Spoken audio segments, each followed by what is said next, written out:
కింద లెక్కేస్తే 2014 నుంచి 19 వరకు చంద్రబాబు నాయుడు గారు ముఖ్యమంత్రిగా ఉన్నప్పుడు చేసిన సంక్షేమ కార్యక్రమాలే నువ్విచ్చిన సంక్షేమ కార్యక్రమాల కన్నా కూడా ఎక్కువ. అలాగే ఇవాళ కూడా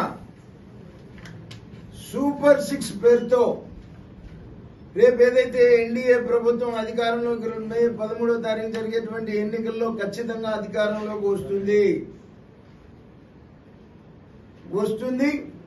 మేం తెలుగుదేశం పార్టీ అనౌన్స్ చేసినటువంటి సూపర్ 6 కానీ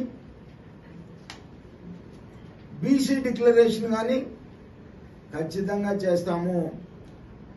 ఆ సూపర్ 6 ఇచ్చేటువంటి కార్యక్రమాలు నువ్విచ్చే సంక్షేమ కార్యక్రమాల కన్నా కూడా 100కి 100 రెట్లు అదనంగా మేము ఇస్తాము.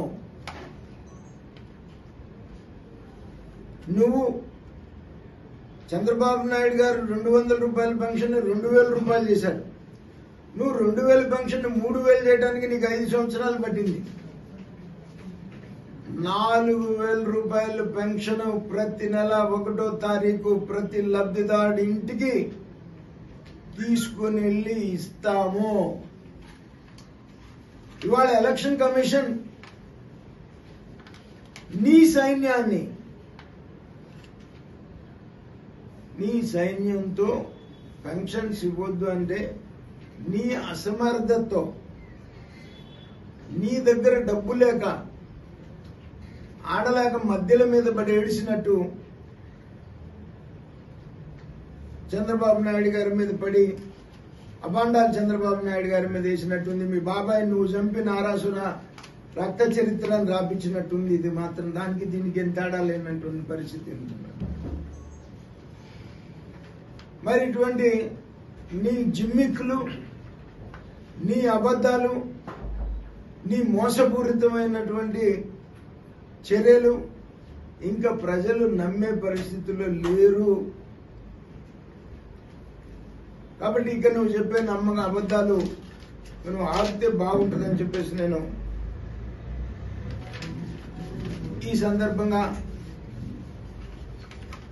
చెప్తా ఉన్నాను, అడుగుతా ఉన్నాను కూడా. ఏమి చెప్పుకుంటావు?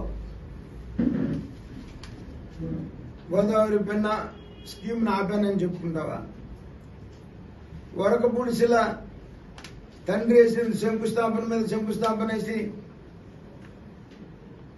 ₹1 నిధులు ఇవ్వకుండా నువ్వేదో చెప్పడానికి ఆపానని చెప్తావా?